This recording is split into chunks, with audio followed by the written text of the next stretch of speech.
Bonjour et bienvenue dans l'émission Le Rendez-vous PME consacrée aujourd'hui aux chambres de commerce et de l'industrie et plus particulièrement au réseau Negovantis. Tout entrepreneur a déjà eu affaire à la CCI la plus proche de chez lui. Elles sont à la fois force de proposition, de réalisation, de formation au service de l'entreprise. Alors quels sont les points forts des CCI face à la réforme de la formation professionnelle? Pour nous accompagner sur ce sujet, Astrid Détombe, chargée de mission formation professionnelle à la CCI France, tête de réseau des chambres de commerce et d'industrie et animatrice du réseau Negovantis, bonjour. Bonjour. Alors avant de commencer, est-ce qu'on peut profiter de votre présence pour nous rappeler qu'est-ce que Negovantis? Alors Negovantis, c'est un réseau de formation piloté par les chambres de commerce. Il représente 130 centres de formation pour une centaine de CCI sur l'ensemble du territoire. Les établissements de formation sont des ESC, des écoles supérieures de commerce, des CFA, des centres de formation pour apprentis ou des écoles de formation professionnelle. Nous formons à des métiers donc spécialisés dans le commerce et la vente. Et nous avons des formations qui sont reconnues par l'État de niveau infra-bac à niveau bac plus 5. La particularité, c'est que nous formons tout type de public, les jeunes en alternance, contrat de pro ou contrat d'apprentissage, les salariés ou les demandeurs d'emploi. Alors, de par votre position, qu'est-ce qui a concrètement changé à vos yeux depuis la dernière réforme professionnelle? Alors, la réforme de la formation professionnelle met la compétence au cœur du dispositif de la formation et de la réforme.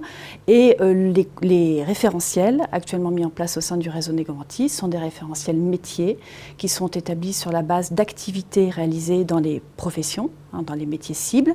Ils sont en fait organisés en blocs de compétences et nous avons aussi des professionnels qui sont des intervenants. Nous cherchons en fait systématiquement à coller la réalité du terrain. Et donc nous sommes vraiment dans le cœur de la réforme avec des formulations en compétences. Alors aujourd'hui, l'État plus que jamais souhaite que le salarié soit acteur de sa propre formation. Comment ça se matérialise concrètement ? Alors très concrètement, à l'automne, l'État va sortir une application mobile qui sera pilotée par la Caisse des dépôts. Cette application va reprendre toute l'offre de formation disponible et accessible en CPF, en compte personnel de formation. Elle sera accessible à peu près auprès d'une trentaine de millions d'actifs. Donc ces actifs, ces salariés, qu'ils soient salariés ou demandeurs d'emploi, ont un compte personnel de formation. Celui-ci est financé à hauteur de 500 € par an, sur un plafond de 5 000 €, voire 8 000 € pour les moins qualifiés. Et il est monétisable depuis janvier 2019. C'est ce qu'a apporté, entre autres, la réforme. Donc le grand changement, c'est qu'il n'y a plus d'intermédiation entre un salarié et un organisme de formation. Le salarié choisira sa formation sur l'application mobile. Il pourra se mettre en relation directement avec l'organisme de formation qui lui-même sera financé par la Caisse des dépôts. La condition sine qua non pour que tout ça fonctionne, il faut que le salarié choisisse une formation qui soit éligible au compte personnel de formation, donc au financement du CPF, et toutes les formations du réseau Negovantis sont accessibles au compte personnel de formation. Et plus précisément, comment elles s'adaptent finalement ces offres de réseau aux entreprises, aux salariés eux-mêmes? Alors, on a plusieurs possibilités pour nous adapter. Déjà, premièrement, nous avons une mise à jour régulière de nos référentiels. Je prends par exemple l'exemple des métiers de la vente. Nous avons mis en place des modules de formation dédiés à la digitalisation de la relation client, c'est ce que nous avons fait récemment.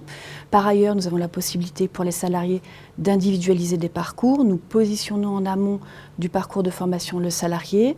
En fonction de l'expérience professionnelle qu'il a déjà, on lui propose un parcours de formation qui tient compte des compétences déjà acquises. Donc, il ne suit pas les modules de formation en question, il ne suit que les modules de formation qui lui permettent de monter en compétences. Et ensuite, il est évalué sur le bloc de compétences. Donc ça, c'est une première chose. Deuxièmement, on a la possibilité aussi de proposer aux salariés des parcours mixtes VAE formation, c'est ce qu'on appelle des parcours hybrides, où on tient compte également de l'expérience professionnelle du candidat, et il peut à la fois monter un portefeuille de preuves sur les compétences qu'il a déjà acquises, et il peut suivre en parallèle la formation, et donc ça lui permet de raccourcir les délais d'acquisition d'un diplôme, et on a des taux de réussite qui avoisinent les 90% de réussite au diplôme. Et puis un dernier point, et ça c'est plutôt côté entreprise, on a la possibilité de faire des promotions dédiées aux entreprises, c'est-à-dire que ce sont des promotions qui reposent sur nos référentiels, sur nos compétences métiers, mais on les habille des process internes à l'entreprise. C'est le cas par exemple pour AXA avec qui on a un partenariat national, le CFPB, le Centre de formation professionnelle bancaire, ou L'Oréal avec qui on a monté des promotions et on a intégré les process de l'environnement. Voilà. Aujourd'hui, vous proposez une double certification. Finalement, l'intérêt, la vraie valeur ajoutée finalement de cette double certification?